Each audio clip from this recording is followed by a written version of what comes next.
From the very first day I stepped into her house, I noticed the way she carried herself. She wasn't just wealthy, she was magnetic. Everything about her drew people in.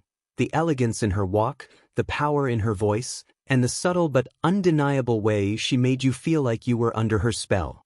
For weeks, I told myself I was imagining it, that the way her eyes lingered on mine and the way she leaned just a little too close when giving me instructions were all coincidences. But then there was her neckline, always just daring enough, always just enough to distract me, and I realized she knew exactly what she was doing. She was playing with fire and I was standing right in the flames. What would happen if one day I stopped pretending, if I answered her silent challenge and said out loud what my heart had been screaming all along?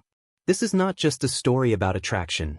It's about power, vulnerability, and a secret connection that neither of us could ignore. Before we begin, make sure to subscribe to the channel, like this video, and turn on notifications. That way, you won't miss any of these emotional and provocative stories that dive into the kind of moments that change everything. I still remember the first time I stepped through the heavy oak doors of her mansion. The house smelled faintly of polished wood and roses, a blend of refinement and something more, something intoxicating. My heart pounded as I walked across the marble floor, holding my small bag tight in my hands, trying not to look overwhelmed by the sheer size of the place. Her name was Claudia Bennett, and she was known all over town not just for her wealth, but for her charisma. People whispered about her confidence, about how she had every room wrapped around her finger. And now, somehow, I was working for her. The first meeting was simple enough. She walked down the stairs slowly, like she knew I would be watching. Her silk blouse caught the light, her hair cascading down in effortless waves. When she reached me, she smiled, not a polite smile, but something sharper, more dangerous. "So, you're the new one," she said softly, her voice carrying a hint of challenge. "Yes, ma'am," I replied, my throat dry. She looked me over, eyes dragging just a second too long, and then turned. "Follow me." I did, though I felt as if I was stepping into something I couldn't control. Days turned into weeks, and the job itself was straightforward: organizing, cleaning, handling errands. But Claudia had a way of making every ordinary task feel charged. She would lean across me as she pointed at documents, her perfume drifting into my lungs, making my chest tighten. She would touch my wrist briefly when handing me something, her fingers cool and deliberate. And always, there was her clothing, tailored, elegant, but with necklines that seemed designed to test my composure. At first, I told myself I was imagining it. I tried to keep my focus, to stay professional. But it was impossible. One afternoon, while I was dusting the library shelves, I caught her reflection in the glass case. She was standing at the doorway, just watching me. She didn't move, didn't announce herself. She just looked, lips curved in the faintest smile, her blouse dipping lower than usual. "Do you like it here?" she asked finally, her tone calm but probing. "Yes," I said quickly, too quickly. "Good," she replied, her gaze lingering another moment before she turned and left. My hands trembled so much I nearly dropped the vase I was holding. The tension only grew. I started to notice patterns, how she'd appear suddenly whenever I was alone, how her laughter softened when it was just the two of us, how she seemed to draw out silences, forcing me to fill them with nervous words. It was a game, I realized. And I wasn't sure if I wanted to play or if I had already lost. One evening, after a long day, I was gathering glasses from the dining table when she entered the room. The others had left, and the house was unusually quiet. She walked toward me slowly, her heels clicking against the floor.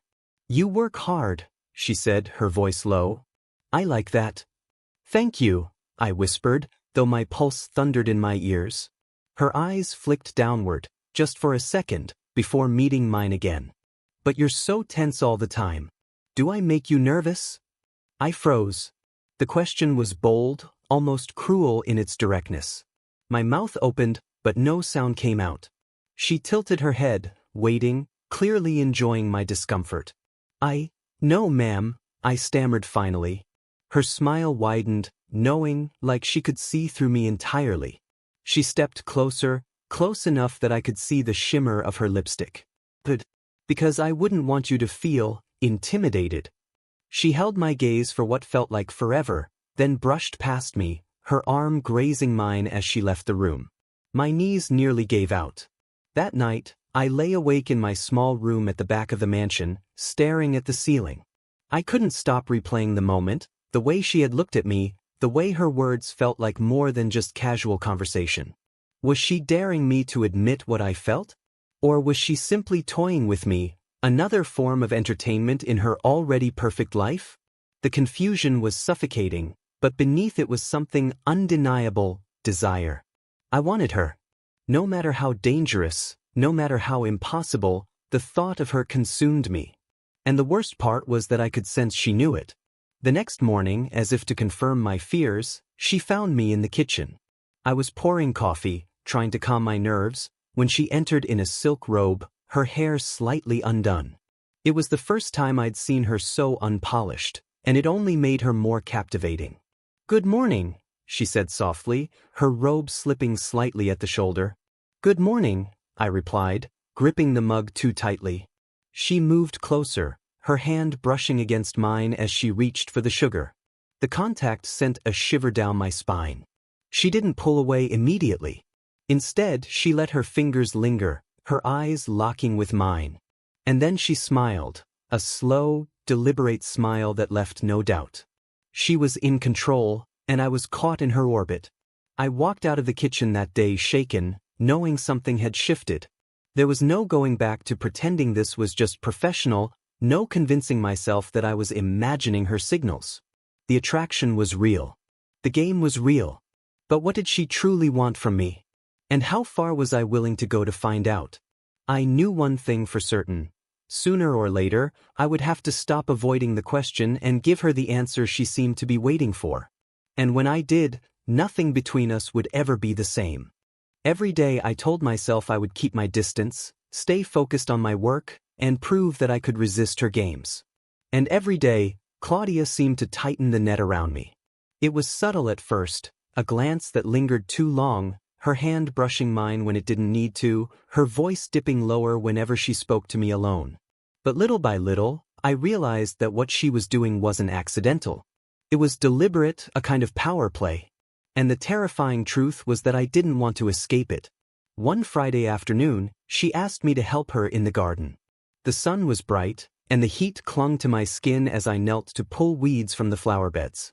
Claudia stood above me in a white summer dress, her hair catching the light, looking like she belonged to some world I could never touch. "You're quiet today," she said, her voice smooth as she handed me a pair of gloves. "I'm just focused," I replied quickly, though the real reason was that I couldn't trust myself to say more. She crouched down beside me, her dress brushing against the grass. "Focused is good. But you know, there's more to life than discipline." Her words dripped with meaning. I looked up, my heart racing. Her neckline dipped low as she leaned forward, her pendant resting just above her chest.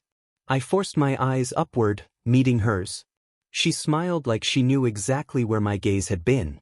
The moment broke when a voice called from the gate, one of her neighbors. Claudia rose gracefully, smoothing her dress, and walked over to speak to him. I stayed behind, trying to steady my breathing, but my mind was screaming. This wasn't sustainable. I couldn't live on the edge of temptation forever. When she returned, she acted as if nothing had happened. But then, as we carried tools back into the shed, she stepped behind me, close enough that I felt the warmth of her breath against my ear.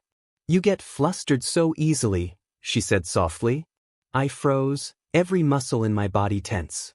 "Tell me," she continued, "is it me, or do you always react this way?"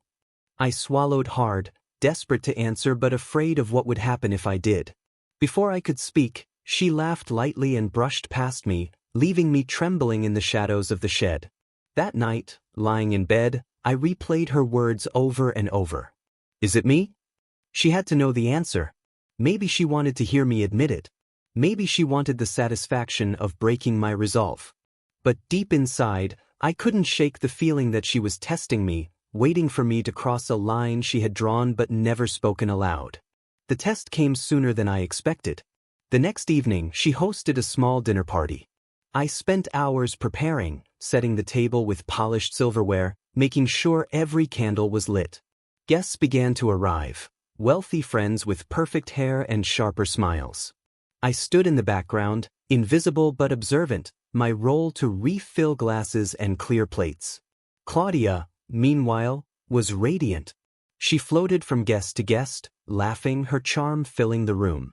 But every so often, her eyes would find mine across the table. She didn't linger long enough for anyone else to notice, but long enough to make my chest tighten. Halfway through the evening, as I leaned over to serve a dish, she touched my wrist under the table. It was quick, subtle, but the message was unmistakable. I see you. I'm thinking of you. I nearly dropped the platter. Later, after the guests had left, I was collecting glasses from the living room when I felt her presence behind me. The air shifted the way it always did when she was near. "You did well tonight," she said softly. "Thank you," I managed, my voice thin. She stepped closer, so close I could feel the fabric of her gown brushing against my back. "But you looked distracted. Was something on your mind?" I turned slowly, finding her only inches away, her eyes glowing in the dim light. My breath caught in my throat. "No, ma'am," I said, though the lie was obvious in my shaking hands. Her lips curved into a smile. "Lying doesn't suit you." For a moment, I thought she might close the distance, that she might take what we had both been dancing around. But instead, she leaned in just enough to let her lips graze the edge of my jaw, the faintest touch, before pulling back. "Go to bed," she said softly. "Tomorrow will be a long day." And with that, she walked away, leaving me stunned, my heart pounding so hard I thought it might burst. That night, I didn't sleep. My body burned with the memory of her lips against my skin, but my mind was consumed by questions. Did she want me to chase her? Did she want me to resist? Or was she only toying with me, enjoying the power she held? The uncertainty was agony. But there was no denying it anymore. I wanted her. I wanted her in ways I couldn't explain, in ways that terrified me. The next morning, as the sun poured through the windows, I found myself in the kitchen again, pouring coffee with trembling hands. And then she entered, elegant, poised, her eyes locking onto mine like she had been expecting me. She smiled knowingly, and I realized that the game was far from over. In fact, it had only just begun. The morning after that dinner party, I promised myself I would find clarity. Yet clarity was the last thing I found. Every movement, every word from Claudia seemed to blur the lines I had been fighting to keep sharp. She carried herself with the ease of someone who knew the effect she had on me. The worst part was that she never needed to push too far, just enough to leave me hanging on the edge. A brush of her fingertips, a glance across the room, her voice dropping low in a sentence that had no reason to feel intimate. She knew what she was doing, and I was powerless against it. That afternoon, she asked me to drive her into town. The request itself wasn't unusual, she preferred company on errands, but the way she said it was different. Almost like an invitation. In the car, the silence was heavy, but not uncomfortable. The sunlight slanted through the windshield, highlighting the curve of her cheek as she leaned against the window. She looked thoughtful, almost vulnerable. "Do you ever think," she said suddenly, her voice soft, "that some people come into our lives just to test us?" I tightened my grip on the steering wheel. "What do you mean?" She turned her head, her eyes locking on mine. "Maybe they're there to push us toward something we've been denying. Or maybe they're just there to see if we're strong enough to resist." Her words landed like a stone in my chest. She wasn't talking about neighbors or friends. She was talking about us. Before I could answer, she smiled faintly and turned back to the window, leaving me breathless, my thoughts spiraling. When we returned, she invited me inside the living room. The air smelled faintly of her perfume, a mix of jasmine and vanilla, intoxicating and impossible to ignore. She sat on the sofa, crossed her legs, and gestured for me to sit across from her. "I have something I want to ask you," she said, her tone steady but her eyes searching mine. I sat, my pulse racing. "What is it?" She leaned forward slightly, the light catching her hair. "Why do you look at me the way you do?" I froze. The question hung in the air like a challenge, daring me to admit everything I had tried to bury. My throat felt dry, but words slipped out before I could stop them. Because you make it impossible not to. Her lips parted, a flicker of surprise crossing her face. Then slowly, a smile. That's what I wanted to hear, she said softly. Before I could process her words, she stood and walked toward me. My breath caught as she stopped just in front of where I sat, close enough that the hem of her dress brushed against my knees. You've been holding back, she continued, her voice low, but I see the truth every time you look at me. I couldn't move. Couldn't speak. The air between us was electric, charged with everything unspoken. And then, as if to test me one last time, she reached down and placed her hand lightly on my shoulder. The contact was small, but it felt like fire. Tell me, she said. Do you want me? The world stopped. Every part of me screamed yes, but my fear kept me frozen. The weight of her question pressed against my chest like a stone, suffocating and liberating all at once. Finally, I forced the word out, barely audible. Yes. Her eyes softened, but before anything else could happen, the sound of a door opening echoed through the house. Claudia stepped back immediately, her hand falling to her side as her daughter entered the room, calling out that she had returned home early. The spell shattered. I stumbled to my feet, mumbling an excuse about finishing chores, and rushed toward the kitchen. My hands trembled as I gripped the counter, my heart still racing from what had almost happened. Almost. The frustration was unbearable. Every time we edged closer to the truth, something pulled us back. Was it fate protecting us from disaster, or mocking us with what we couldn't have? That night, I replayed it all in my mind. Her question, my answer, the look in her eyes before we were interrupted. She wanted me. I knew it now, without a doubt. But what did that mean for us? What lines were we about to cross? The uncertainty was eating me alive, and I knew I couldn't keep living in limbo. The next morning, I decided to confront her. I couldn't take the silence anymore. I found her in the library, sunlight streaming across the shelves. She looked up as I entered, her expression calm, unreadable. We need to talk, I said, my voice firmer than I expected. Her eyebrow arched, but she nodded. Go on. I took a breath. I can't keep pretending this is nothing. I know you feel it too. So tell me, what are we doing? For a long moment, she said nothing. Then she closed the book in her lap and stood, walking slowly toward me. What we're doing, she said softly, is dangerous. It could ruin us both. Then why, my voice cracked. Why keep pulling me closer? Her gaze pierced through me, raw and unguarded. Because I can't stop. The admission knocked the air out of me. Hearing her say it out loud was both a relief and a burden. Because now, there was no turning back. I opened my mouth to respond, but her phone rang suddenly on the desk, shattering the moment. She answered quickly, her tone shifting into something composed, professional. I stood frozen, listening to her calm voice while my own world spun in chaos. When she hung up, she looked at me with a conflicted expression.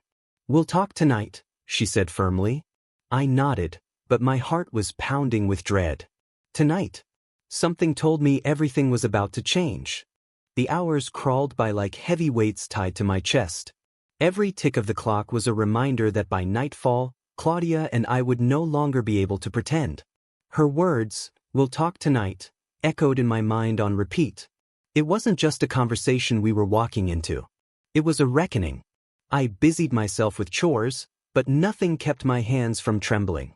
Folding laundry, scrubbing counters, even walking down the long hallways of her house, all of it felt surreal, like I was only pretending to live inside my own skin. I caught myself rehearsing possible outcomes. Would she tell me she loved me? Or would she say this had to end? By evening, the air inside the mansion was thick with silence. Claudia's daughter had gone to a friend's house, and the staff had retired early. The place felt deserted, like it had been stripped down just for us. Just for this moment. I found her in the garden, sitting on a stone bench beneath the sprawling branches of an oak tree. The fading light painted the sky in strokes of pink and gold, the last glow of day surrendering to night. She looked serene, but when she turned and saw me, her eyes betrayed the storm she was hiding. You came, she said softly.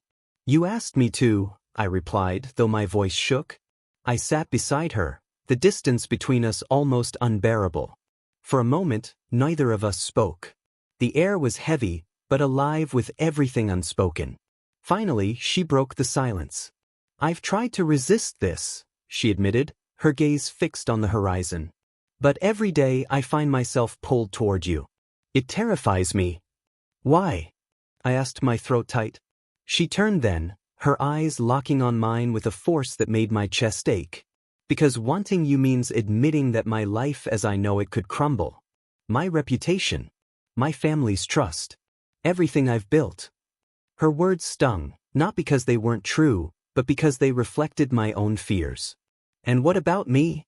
I whispered. Do I mean enough to risk it? She leaned closer, her hand brushing against mine, tentative but desperate. You mean too much. That's the problem. The confession sent shivers racing down my spine. For weeks, I had been dying to hear those words, but instead of relief, I felt the weight of them crush me. I don't know how much longer I can keep living in this limbo, I admitted, my voice breaking. 1 minute you're pulling me closer and the next you're pushing me away. I can't take it anymore, Claudia. Her hand tightened over mine. I know. I've been selfish. I thought I could control this, but I can't. And if I keep holding back, I'll lose my mind. The air between us crackled, the tension thick enough to cut. She lifted her free hand, hesitated for a breathless second, then touched my cheek. The warmth of her palm against my skin undid every barrier I had built. I want you, she said, almost in a low growl, as if the words had been caged inside her for too long. God help me, I want you. The world tilted. My heart raced so violently I thought it might burst. For a second, everything in me wanted to surrender, to close the gap, to let her lips claim mine, to finally fall into the fire we had been dancing around. But just as I leaned toward her, a sudden sound shattered the moment. Footsteps. Quick, heavy, and unexpected. Claudia jerked her hand back, her eyes wide. We both turned as her ex-husband, Daniel, appeared at the far end of the garden path. He must have come through the side gate. His expression was tense, his jaw clenched as his eyes darted between us. What's going on here? He demanded, his voice sharp. My stomach dropped. I could feel the blood drain from my face. Daniel, Claudia said quickly, standing. What are you doing here? I came to talk about our daughter, he snapped. His gaze shifted to me, suspicion darkening his features. But it looks like I'm interrupting something. My body stiffened. Panic surged through me. If he suspected, if he said anything, this fragile, forbidden thing between us could be destroyed before it even began. Claudia moved quickly, her voice calm but firm. You're imagining things. We were just talking. But his eyes lingered on me too long, his tone cutting. I've known you for years, Claudia. Don't play games with me. The tension was unbearable. I could feel my hands shaking at my sides. Claudia's face was unreadable, her calm exterior barely masking the fury simmering beneath. Leave, she said finally, her tone cold. This isn't the time or the place. Daniel narrowed his eyes but said nothing more. He turned sharply and stormed back down the path, his footsteps echoing into the night. When he was gone, silence reclaimed the garden. Claudia's shoulders sagged, and she pressed a hand against her temple. That was close, she muttered. I swallowed hard, my voice trembling. Do you think he knows? She shook her head, though her eyes betrayed uncertainty. He suspects, and that's enough to be dangerous. The fear settled over us like a heavy blanket. For the first time, the thrill of our secret wasn't intoxicating, it was terrifying. Maybe this is a sign, I said quietly, my heart aching as I spoke the words. Maybe we should stop before we get hurt. Claudia turned to me, her expression fierce. No. If anything, it's a sign that we can't waste any more time pretending. Life is too short for half-truths. Her conviction burned through me, but so did the fear of what could happen if we were caught. Then what do we do? I asked, my voice breaking with equal parts hope and dread. Claudia stepped closer, her eyes unwavering. Tonight we decide. Once and for all. The finality of her words left me breathless. The night that had started with uncertainty was now leading us toward a choice that would change everything. And I knew, whatever decision we made, it would define the rest of our lives. The night pressed down around us like a living thing, heavy with expectation. Claudia's words still rang in my ears. Tonight, we decide. Once and for all. My stomach twisted with fear and longing in equal measure. It was no longer a game of stolen glances or teasing words. We had reached the edge, and there was no turning back. We returned to the house in silence, the echo of Daniel's sudden intrusion haunting every step. I could still feel the weight of his suspicious gaze, the unspoken threat lingering in the air. Claudia's hand brushed mine briefly as we entered the grand hallway, and even that fleeting touch sent sparks coursing through my veins. But the danger made everything sharper, more urgent. She led me into her study, a room she rarely used, lined with tall bookshelves and smelling faintly of cedar and old paper. The door closed behind us with a soft click that reverberated like a thunderclap in my chest. Claudia leaned against her desk, her arms crossed, her eyes locked on me. "Do you realize what's at stake if we go through with this?" I nodded, my throat tight. "Your reputation. My job. Your family." I paused, forcing the words out. "But what about us? Do we matter in this equation?" Her expression softened, and she stepped closer, her heels clicking against the polished wood floor. "You matter more than I ever expected anyone could. That's why I'm terrified." I drew in a shaky breath, gathering the courage that had eluded me for weeks. "I'm terrified too. But I can't keep pretending this is just an accident or a harmless flirtation. I think about you when I wake up. I replay every look, every word. And when you touched my cheek earlier, it felt like the world disappeared." Her hand trembled as she reached out, fingers brushing mine. "You think I don't feel the same?" she whispered. "Every time you walk into a room, I lose control.